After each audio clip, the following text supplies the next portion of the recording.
Episode 7 got me like... I'm gonna kill James! I didn't do it! Enough! It's my son telling me to. Hello, darkness, my old friend. Yep, I think I've found something even more depressing than Thanksgiving with my family. House of the Dragon Episode 7 has arrived with all the dragon riding and incest you've come to expect. So let me take you down this non-spoiler deep dive into the episode, its connection to Game of Thrones, and if you're lucky, you may even get to marry your own bug-collecting sister. And she eats bugs. These intros don't make any sense, but you should like and subscribe anyway. I'll be coming out with the next episode preview breakdown very soon. If you happen to watch my last video, you'll have seen some of the huge changes between the episodes 2 to 5 intro credits and episode 6. So me, being the absolute insane person that I am, decided to look frame by frame to see if there were any changes between 6 and 7. And slap my butt and call me Damon, there sure is. It's so small I barely caught it, but unlike the episode 6 version, episode 7 has Laenor's emblem spewing out blood. This has been an effect reserved only for characters who have died, like Queen Emma. So it makes sense this happens for Laenor, for in this episode he is presumed dead,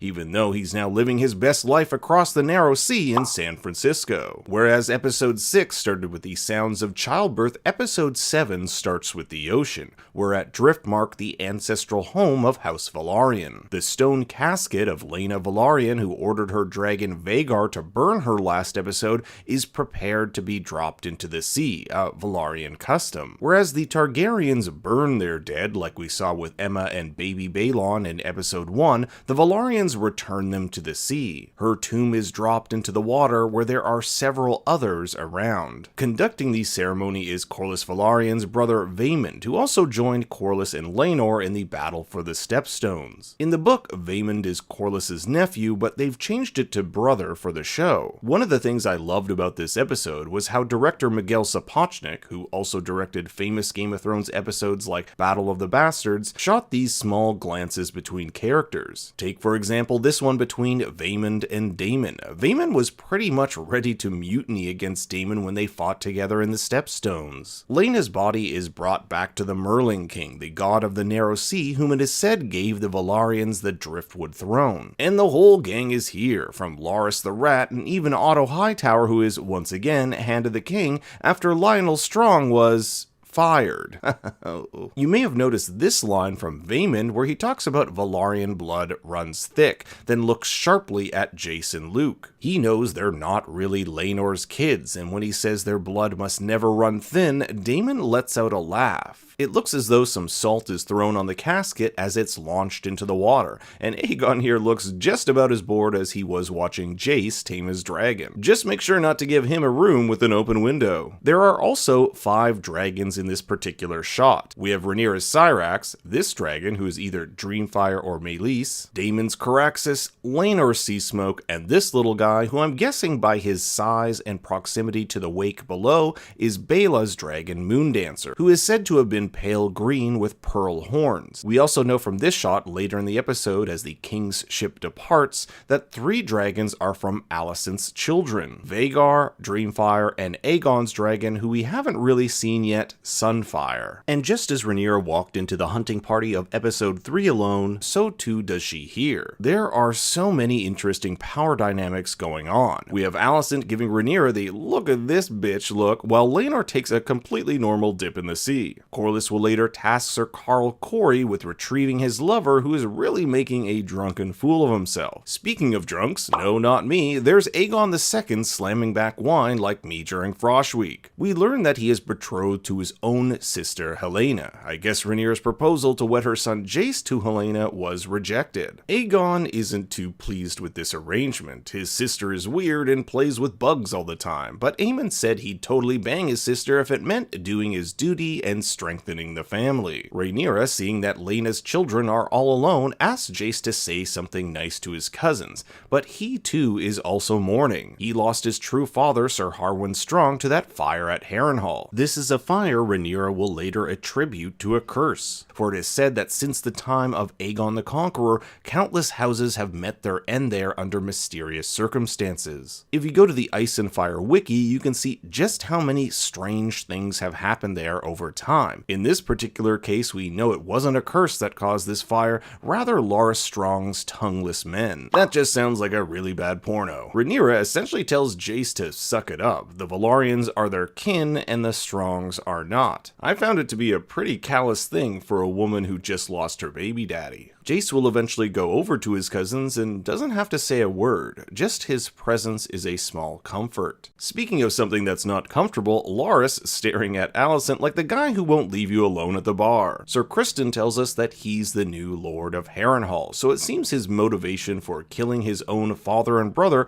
wasn't purely driven by helping out the Queen. This was actually one of my favorite scenes in the episode. Corlys tells Luke that Driftmark is one day to be his, passing his father Laenor, who will be busy being king consort in King's Landing, and also passing Jace, who will one day be king. But Luke doesn't want it, as he rightly notes, for if he's Lord of Driftmark, it means everyone else is dead. Bonus points for the little seahorse he plays with. Rhaenys and Rhaenyra don't even talk to each other. The last time we really saw these two interact together was in episode 2, where Rhaenys reminded her that the realm won't allow a woman to take the throne. It's what happened to her at the Great Council when the Lords of the Realm voted in favor of Viserys, even though Rhaenys had the stronger claim, hence why she is known as the Queen Who Never Was. Rhaenys also does not think too highly of Rhaenyra, believing the rumors that Rhaenyra fooled around Laenor's back and that her children are in fact Harwin Strongs. Aemon and Jace share a look without words, it's a bit awkward, and all by himself is the twice-widowed Daemon Targaryen. King Viserys comes to comfort his brother, telling him that he knows what it's like to lose someone you love. What's worse is that his children are a spitting image of their mother, both a comforting and cursed reminder of what he once had and lost. The king entreats Daemon to return to King's Landing with his daughters where he belongs, but he says that Pentos is home. Last episode, Daemon fielded an offer from Prince Regio Horatus of Pentos to live a life of luxury there in exchange for dragon protection. This is all considering the newly formed alliance between Dorne and the Triarchy. With Daemon's marriage to Rhaenyra at the end of the episode, I think we can safely say that's off the table. Otto here looking like me after a night getting drunk off Bacardi Breezers. He tells Daemon he's sorry for his loss. These two have had a feud since episode 1. Otto hated Daemon's unruly and chaotic nature and how he ran the City Watch, and Daemon had great fun teasing the hand by knocking his son out at the tournament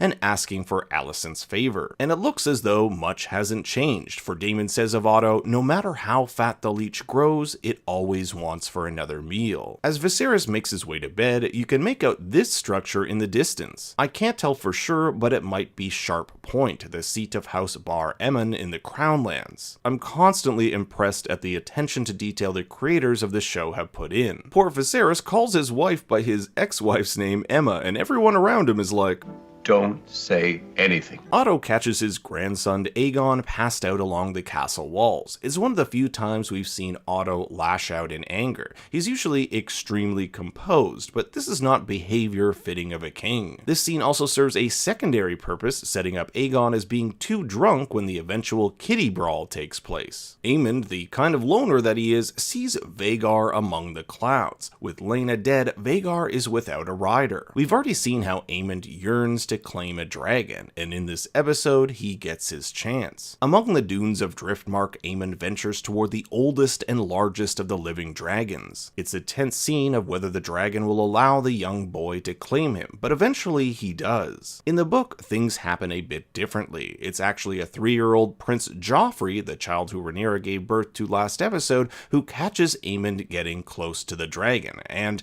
out of fear of being caught, Aemon clambers up the dragon and by the grace of the gods isn't burned to death. I'll get into some more of these departures from the book in a moment because there are some big ones. Meanwhile, Rhaenys vents to her husband about Daemon. Daemon was the one who denied Laena coming back to Driftmark where their maesters might have been able to save her. Perhaps the gods have scorned House Velaryon, but the conversation soon turns to Rhaenys never getting the crown. Corlys has kept alive the idea that she can one day get it back, if not through her, then through her children. But Rhaenys gave up that idea idea a generation ago. Corlys's desire for the throne has nothing to do with justice for his wife, rather his own ambition. Ambition that has already cost him the life of his child. But for Corlys, legacy is more important than blood. Speaking of legacy, Rhaenys wants Driftmark to pass to Laena's firstborn, Baela, rather than Laenor and Luke. Deep down, Corlys must know Jace and Luke aren't of true Valyrian blood, and Driftmark should pass to a Valyrian. But Corlys is set in his ways. History does not remember blood, it remembers names. Rhaenyra and Daemon walk along the beach. It's an interesting juxtaposition to the walk she had with her first husband Laenor back in episode 5. Instead of walking right to left during the day, these two walk left to right at night. Rhaenyra vents that Laenor has not made an effort to keep up appearances. For goodness sakes, he was taking a dip during his sister's wake. Harwin at least made her feel desired, and although Laenor and her tried to conceive, she believes it never worked because there was no joy in it. Just another way not having a penis has let Rhaenyra down. Rhaenyra believes she never should have sent Harwin to Harrenhal because of that curse, but Daemon calls bullshit. He knows that it was likely Otto or Alicent's doing. Then Rhaenyra confronts Daemon for abandoning her. He has a history of this, venturing off to the steppe zones, going to Pentos, and even leaving her in the middle of a brothel when she was just a girl. Her life has been shit without him, to which he quickly reminds her his hasn't been that great either. She asks him if he ever loved Laena, to which he replies, "We were happy enough."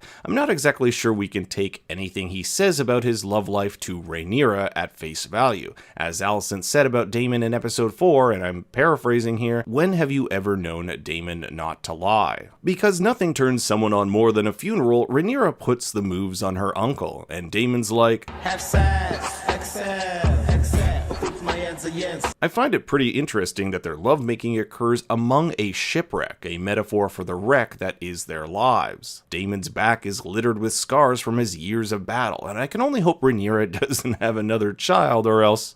You have some explaining to do. In the show version, it's Baela and Rhaena along with Jace who confront Aemond after his joyride on Vhagar. Vhagar was to be claimed by Rhaena. Remember, she dreamt of having her own dragon after the egg cradled with her at birth failed to hatch. But Aemond swaggers in like the little gangster he is and basically says, "You snooze, you lose," fighting off all four of them like he's in some Jackie Chan movie. But things escalate when Aemond threatens to bash Luke's face with a rock, telling him he'll burn in flames just like his father. Luke doesn't know that Harwin was his real dad, and Jace, trying to protect his little bro, pulls out a knife and attacks. It's quickly tossed out of his hand where Luke picks it up, and while Jace throws sand in Aemond's face, Luke slashes out his eye. Commander of the Kingsguard, Harold Westerling, comes to the rescue, and the king gathers everyone in the throne room to go over what happened. I want to ask you a bunch of questions, and I want to have them answered immediately. He's rightly pissed that his Kingsguard weren't there to protect him, but as Sir Criston has said, they've never had to protect princes from princes. The Maester informs them that Aemond's eye is lost, and Alicent blames Aegon for being drunk and not there for his brother.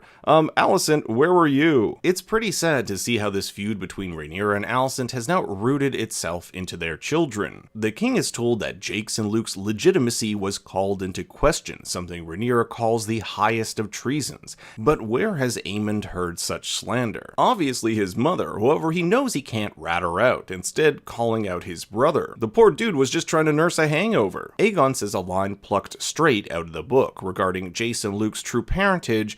Everyone knows, just look at them. The king has heard enough. They are a family and all must apologize and move on. As their king, father, and grandfather, he demands it. But for Alicent, this is insufficient. She wants a literal eye for an eye.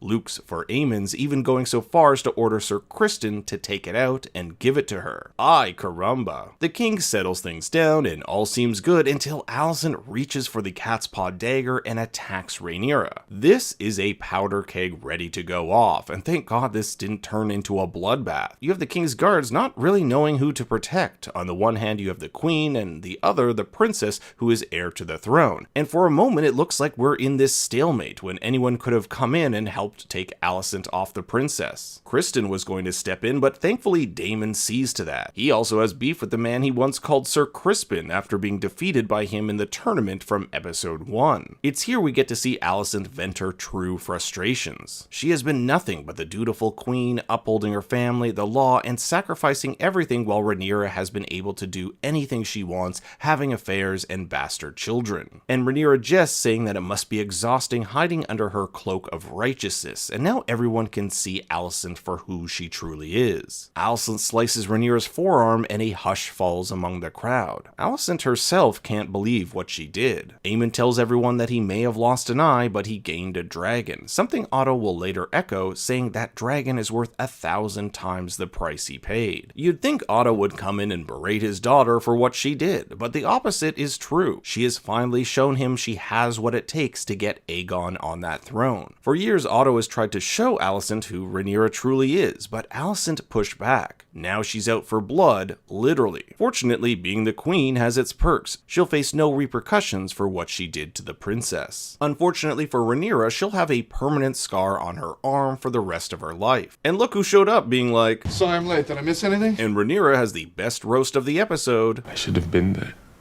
They should be our house words. Laenor is devastated at what has transpired. He wasn't there for his sister, his wife, and hasn't been the dad his kids deserve, so he tells her he will send away Sir Carl and recommit himself to strengthening their house and preparing for her ascension. Of course, this all happens as soon as she's made love to her uncle. The king's entourage leaves Driftmark, and the king isn't doing so well. All this stress can't be good for a guy who basically looks like the Crypt Keeper. Where is he? Where is my grandson? Alicent tries to apologize, but he won't hear any of it. Following the king's ship are 3 dragons, which must be Aegon's dragon Sunfire, Helena's Dreamfire, and now Aemon's Vhagar. Rhaenyra watches them leave, telling Daemon that everything they possess is owed to fire, yet fire cost them both what they loved, meaning Harwin and Laena. She tells Daemon she can't face Alicent and her cohort, known as the Greens, alone, and suggests they bind their blood just as Aegon the Conqueror did with his sisters. This means marriage, since Aegon married both of his sisters. With the 2 of them united, their claim would not easily be challenged. The only problem is, Rhaenyra is still married. So Daemon, the ever-cunning man that he is, devises a plan. In the book, it is said that Sir Carl Corey stabbed Laenor to death while attending a fair in Spicetown, and the book even offers several theories how this played out. One was that Sir Carl had grown jealous of Laenor after he found a new lover. The other, that Daemon paid him to kill Laenor in exchange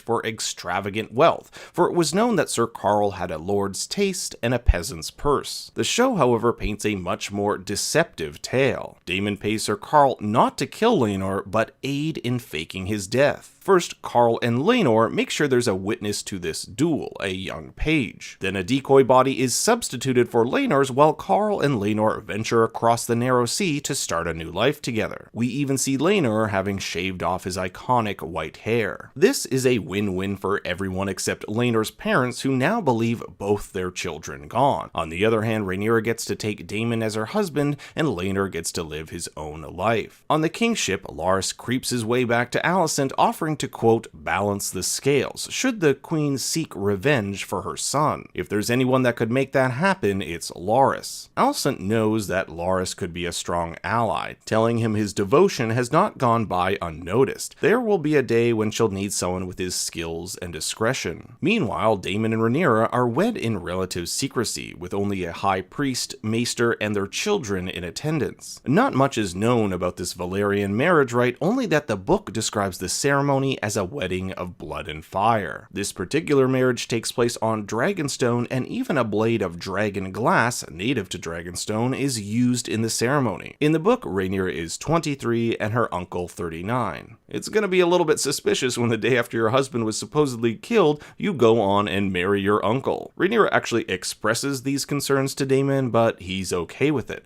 Let their enemies think they may have been involved, for it'll show that they are not to be messed with. The episode ends with a now bald Laenor and Sir Carl Corey venturing off to a ship in the distance to start their new life together. And just as the episode started with the sounds of the ocean, so too does it end with it. Now, if you're curious what's to happen next, be sure to subscribe to my channel, because within 24 hours of releasing this video, I come out with my next episode preview video, which has tons of book spoilers and theories on where the show is headed next. Thanks for watching, everyone.